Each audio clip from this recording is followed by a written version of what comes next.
Say, Uncle Dan, it sounds like you have an exciting Bible story for us. Right, Aunt Sue. A lot of interesting things happen in this story taken from Genesis chapters 11 and 12.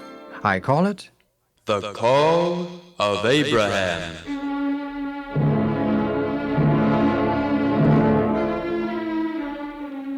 For some time after the great flood, the children of Noah dwelt among the mountains where the ark had rested. As the population grew, there were some that turned away from God and journeyed to the plain of Shinar. And they said one to another, Let us build us a city and a tower, the top of which shall reach unto heaven.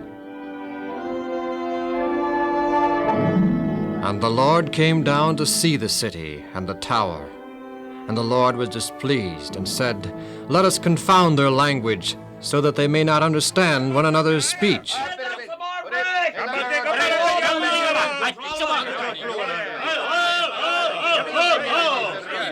What's the matter with you fellows? Sounds as though you've got rocks in your mouth. Now, if you don't straighten up and start talking so we can understand you, we'll never get this Tower of Babel built. Now start over again and see if you can't get... Come on, come on! The tower's falling!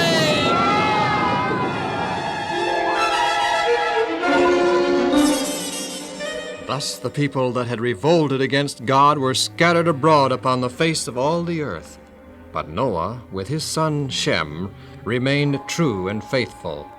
Shem, my son, I am about to die, being 950 years of age. After my death, you will become the patriarch of our family. You yourself, before the flood, have talked many times with Methuselah. Methuselah spent many years with Adam, so you know full well the origin of sin and its terrible consequences. You, my son Shem, must be the caretaker of God's truths and his laws for future generations. Shem, remember Ham and Japheth, thy brothers. Remember them. Be true, always, my son.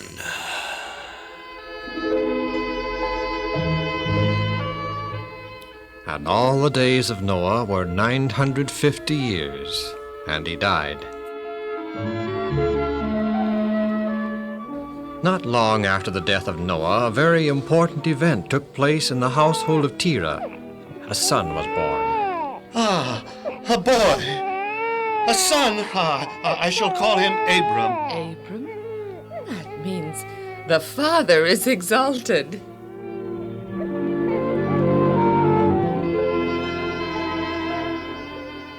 Years pass, and then another important event took place. Abram was married. You are now my wife, Sarah. Think of it. My wife. I'll try to be a good wife to you, Abram. With love for God and for each other, we'll have a happy home. I do love you, Abram. I love you, Sarah.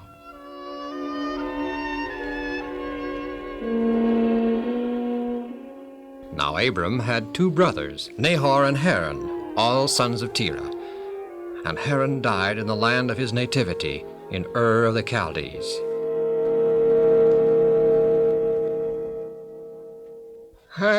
Son, I am the patriarch of this family. And according to custom, I am the leader and recognized authority in making family decisions. However, on this occasion, I stand aside while Abram, Terah's son, speaks to you about a certain matter. He has my consent and blessing to take over this informal meeting. Abram? Thank you, Grandfather Shem. I need not point out that superstition and heathenism is all about us. In fact, and this is the sad truth, the seductive influences of this trend, away from the true God, has penetrated even into this family, this household. Idol worship is fast becoming a commonplace thing. This is displeasing to God, and for some time I have been seeking God's counsel as to what he would have me do about it. And behold, it came to pass while I was praying and offering sacrifices unto God. O Jehovah, God of all creation, I pray thee, deliver us from the sin of idol worship that is fast creeping in among the descendants of Shem. We are fast becoming like... Abram, get thee out of thy country and from thy kindred and from thy father's house unto a land that I will show thee. And I will make of thee a great nation, and I will bless thee, and make thy name great, and thou shalt be a blessing. And I will bless them that bless thee, and curse them that curseth thee. And in thee shall all families of earth be blessed. Grandfather Shem, Father Terah, and Nahor my brother, it was God who spoke to me. He has commanded me to go to a land that I know not. Nevertheless, I and my wife Sarah and all of my servants and flocks and herds shall soon journey from the land of Ur. Will not you also go with us? Just a minute, my sons. Were I a little younger, I would join Abram. But you, my sons, are young and full of good health. Who among you will join Abram? No one. What about you, Father Terah? I will go with you, my son. I shall take my nephew Lot and all my servants and household and seek a more fitting home.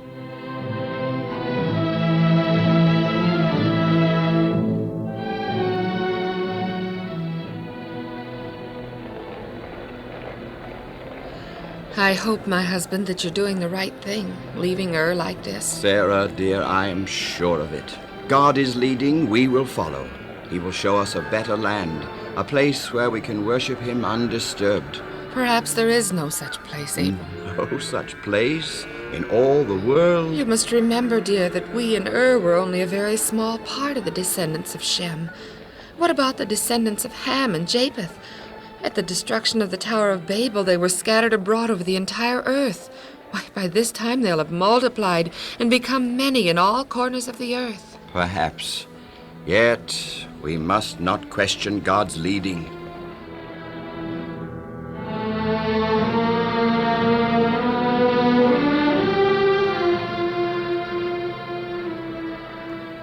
But, son, some of the folks are beginning to wonder just where we're going. And you, Father, do you feel the same way? No, son. It makes no difference to me where we go, just so we can worship and obey the true God.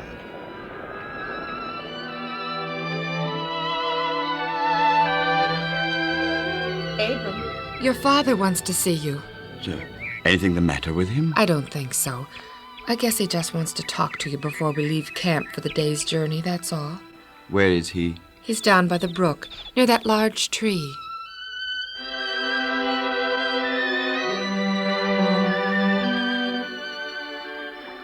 Father, you look ill. No, just tired, weary, getting old, I guess. Oh, you're not old, Father. I'm nearing the 200 mark. Anyway, I didn't ask you to come here to talk about me. I was wondering, in the night I got to thinking, what do you think of this land? Here? Yes, right here. Are you contemplating remaining here? Well, what do you think of it? I mean, the land, the scenery, the people. I haven't seen many people. Hardly any at all. And the land, the scenery, it's beautiful, it's magnificent. It looks like good soil. Yes, might be very productive. And there's water here and plenty of room. Yeah, might be a good idea at that, to stay right here for a while. Make our home here. I'm getting old, son. Too old to journey about, and I want a home. A place to rest and enjoy my children and grandchildren. Abram, my son, let us remain here.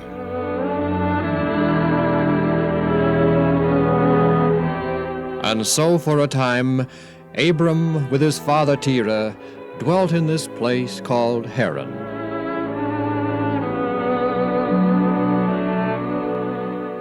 And the days of Terah were 205 years, and he died in Haran and was buried there. After the death of Terah, the divine voice again spoke to Abram. Abram, get thee out of this country and from thy kindred and from thy father's house, and go unto a land that I will show thee, and I will make of thee a great nation. You're a man of faith, Abram. Faith? The Lord said go, and I'm going. That's not faith, that's merely simple obedience. But where are you going? The Lord didn't say. You're just going to start out and go? Yes. How are you going to feed me and the servants and the cattle and sheep? The Lord will provide. That is faith.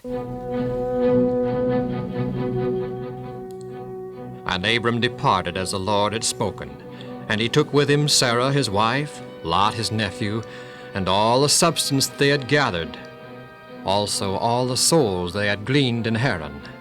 And they left Haran and traveled southward.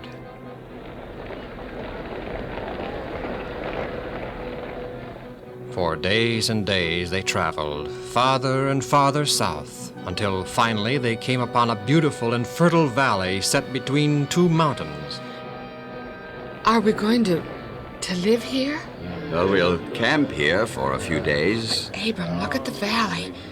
Beautiful grass and olive groves, springs, and fig trees and pomegranates. Great vineyards and plenty of pastures for the herds. Oh, Abram, what better place to make our permanent home? Well, as you said, this is a beautiful spot, but look, inside the olive groves. What do you see? Why, something that has the appearance of altars. Yes, altars to false gods. And up there on the mountains, do you know what goes on up there? Sacrifices to false gods, human sacrifices. No. These Canaanites are an alien race. Idolatry is everywhere. I can't understand why God has led us here. Well, when are we going to move on? I await instructions from God. We will do whatever He commands.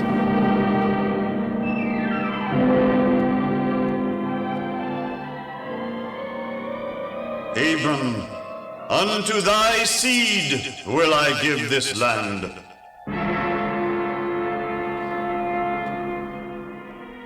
Then did Abram build an altar unto God, and worshipped him. The weary traveler was much encouraged by the assurance that the divine presence was with him.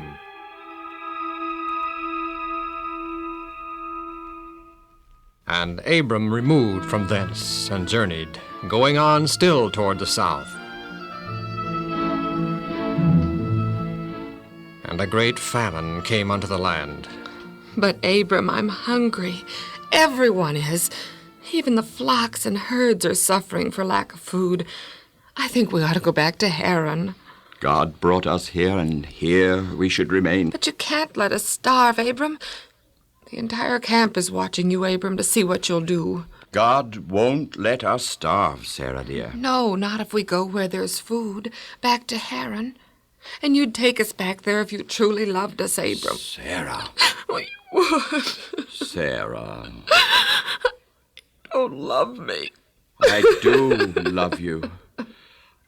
But I must seek God in prayer before making a decision. Abram could not explain why God had permitted the famine, but he would not turn back. With earnest prayer, he considered how to preserve the life of his people and flocks. Finally, he made a decision. He would move into the land of Egypt until the famine was over.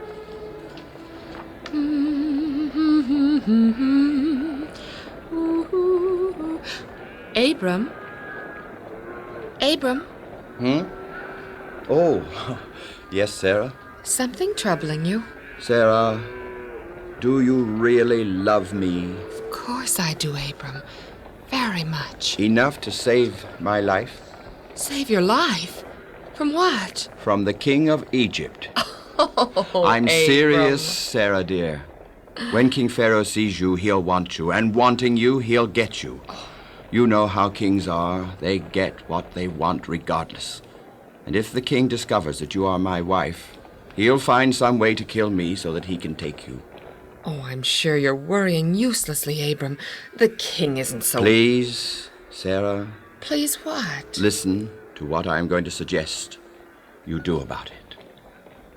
When you are asked about me, simply say that I'm your brother. Then my life will be spared. In either event, if the king thinks you're my husband or my brother, if he wants to, he'll take me anyway. There's nothing we can do about that. But passing me off as your sister, Abram, isn't that a deception? That you are my sister. Half-sister. Oh, I know that, Abram, but still it is deception. I wouldn't be telling all the truth. I don't think any good can come from deception. Only evil and sorrow and heartache.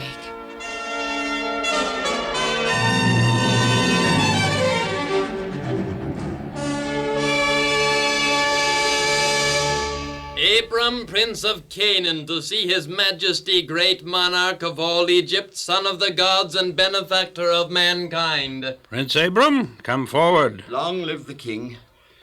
Long live the king. Welcome to my country, Prince Abram. If it please His Majesty, I should like asylum here in Egypt until the great famine in Canaan is at an end. Well, I'm told, Prince Abram, that you're a man of great wealth, with large flocks of sheep and herds of cattle. Is this true? In a very modest way, Your Majesty. Well, your request is granted, Prince Abram. Egypt is proud to welcome you into its borders. You will be accorded every courtesy. Make yourself at home, Prince Abram. Thank you, Your Majesty. Prince Hotep, you will escort Prince Abram and his entourage to the land of honor. Yes, Your Majesty. This way, please, Prince Abram. Long live the king.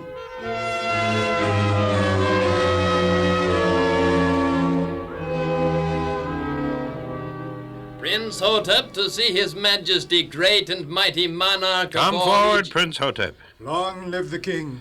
Long live the king. Did you get Prince Abram and his household properly settled? Oh, yes, sir, and I think Is that... he as wealthy as he's reputed to be? Oh, he's a man of great wealth, Your Majesty. Ah. And also of great understanding and discernment. Did you perchance talk to him about his religious beliefs? Prince Abram told me all about his God, Your Majesty. Ah, did you see his Oh, God? no, Your Majesty. His God is not a God of wood or stone. Huh? He's a living God. His name is Jehovah. Living? In the flesh? In heaven. Invisible. And, but Your Majesty, I wish to... I wish to inform you for very special consideration. Yes, what do you mean? Your Majesty, there is in the camp of Prince Abram a very beautiful, a very desirable young woman. Oh, she's likened to the goddess of beauty. Yes, Prince Abram's wife, no doubt. Oh, no, Your Majesty. She is the prince's sister. Sister? Oh, well, what would you have me do? Give you permission to make the young lady your wife? I? Oh, no, Your Majesty. I was thinking of you. Oh. Sarah, that's her name. Sarah is so beautiful that, the minute I beheld her, I thought of you, Your Majesty. Yes. Prince Hotep, do you think you can prevail upon the young lady to come here so I can judge for myself how beautiful she is? I'm sure of it, Your Majesty. Well, then be gone. Bring her to me at once. Yes, Your Majesty. Long live the king! Long live the king!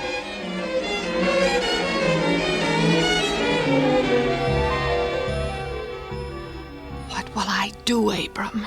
You'll have to go to the palace with the man, as the king wishes. I told you only evil can come from deception. Nothing evil has happened. The king merely wants to see for himself if you're as beautiful as he's been told. He wants to add me to his long list of wives. Well, that's better than killing me and then still making you his wife. You don't seem to care about me. How do you think I feel, becoming the wife of a foreign king? I'm your wife, Abram. I love you. But you, all you care about is saving your own life. Oh, Sarah. It was wrong of me to try and deceive the king. I can see that now. I will confess my sin to God, and then I shall pray without ceasing that God will let no harm come to you in the king's palace. Somehow, Sarah, God will rescue you from the clutches of the king. As you appear before the king, have faith, believe that God will rescue you. And forgive me, Sarah, for the mistake I've made.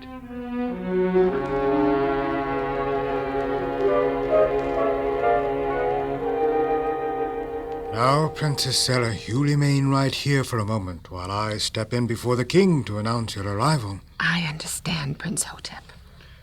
Prince Hotep, servant of the great king of all Egypt, announcing the arrival of Princess Sarah, sister of Prince Abram. You may come forward, Princess Sarah. Long live the king. Greetings, Princess Sarah. You may withdraw, Prince Hotep. Long live the king. Well, you're indeed a very charming lady, Princess Sarah. I'm delighted that you would accept my invitation to the palace. On the contrary, Your Majesty. I'm here because I had no other choice, as you very well know. Oh, fear not, my princess. I know that you are but just come to Egypt. You're yet a stranger to our country and our ways. However, your king is a man of great patience and understanding. We'll take a few days to acquaint you with the ways of the royal household. Not many days later. Your Majesty, the royal herdsman reports that His Majesty's cattle are dying of a strange malady. Your Majesty, more cattle are dying. Your Majesty, everything His Majesty possesses seems to be troubled by this great plague. Majesty, a strange and unnatural malady has struck all Egypt. Call together my wise men and magicians immediately. A disaster has struck Egypt. You claim to be wise and possess powers of divination, yet you cannot give me the simple answer as to why my land and my people have suddenly come under the spell of this malady. Away with you, begone! Your Majesty. Yes, Prince Hotep. What do you want? I can answer His Majesty's question. You know the reason for this malady? Your Majesty, a deception has been perpetrated against you and your people. A deception? Who would dare do such a thing to me? Off with his head, whoever it is. Be it known to His Majesty that the deceiver is Prince Abram. Huh? Prince Abram? Prince Abram of Canaan? The same, Your Majesty. Well, what sort of evil could he possibly plot against me? It is Princess Sarah, Your Majesty. Huh? The princess? Well, what about her? She's the wife of Prince Abram. The wife? She's his sister. She herself said so. Abram instructed her to, Your Majesty. Shall I have him beheaded, Your Majesty? Beheaded? No. He's our guest. We cannot But Your ill-treat Majesty, a guest. he deceived you, and he's the one Prince who's Hotep, responsible. go fetch Prince Abram before me at once. Yes, Your Majesty. Be gone! Long live the king! Long live the king! Lackey, when Prince Hotep arrives with Prince Abram, have them brought to my private chambers. I wish to be alone with Prince Abram. You may leave. Yes, Your Majesty. Long live the king!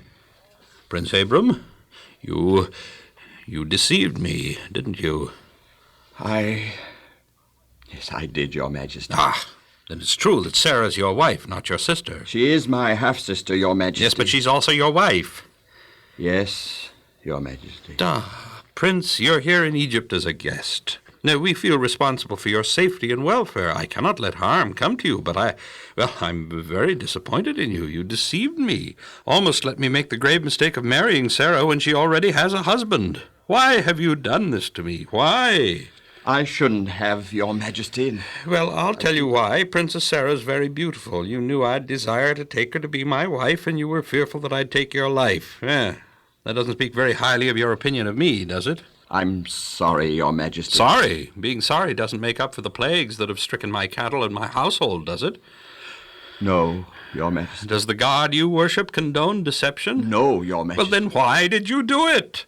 By the way, Prince Abram, is your God really that powerful? Powerful enough to bring calamity upon me and my people just to save your wife from becoming my wife? The God of heaven is all-powerful, Your Majesty. He protects those who serve and worship him. Yes, well, I don't think you've served him very loyally.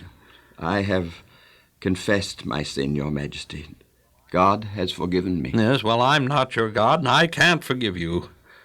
I understand. I'm afraid to let you remain here, Abram. If anyone in my kingdom were to harm you in any way, your God would again bring judgments upon me and my house. I can't take that chance, so I must ask you to leave Egypt. Yes, Your Majesty. Prince Hotep, he'll see that you're safely escorted to the border. Yes, Your Majesty. See that a company of soldiers is made ready immediately to escort Prince Abram and his retinue to the border of Canaan. Yes, Your Majesty. Long live the king! Long live the king! I suppose you're anxious to be reunited with your wife. That I am, Your Majesty. Well, remain here. I'll send her in. You're very kind, Your Majesty. Goodbye, Prince Abram.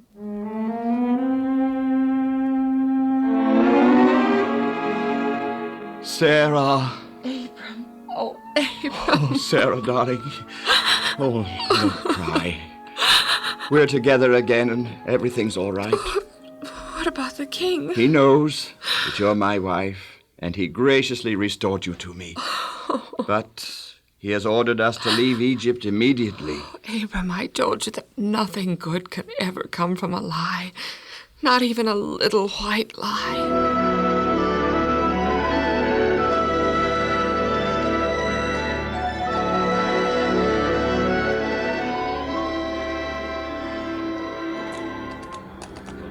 Detail, halt! Whoop! Whoop! This is the border of Canaan, Prince Abram. Yes, I know.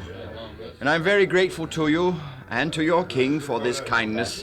May your God watch over you, Prince Abram, and bless you. Thank you, and goodbye, Prince Hotep. Goodbye, sir. Goodbye, Prince Hotep.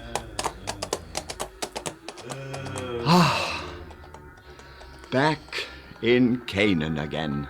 Happy, Abram. Happy. Yes, happy that God has forgiven me for a grave mistake. And happy that he has brought you safely back to me again. Oh, Abram. Yes. Up! Get up!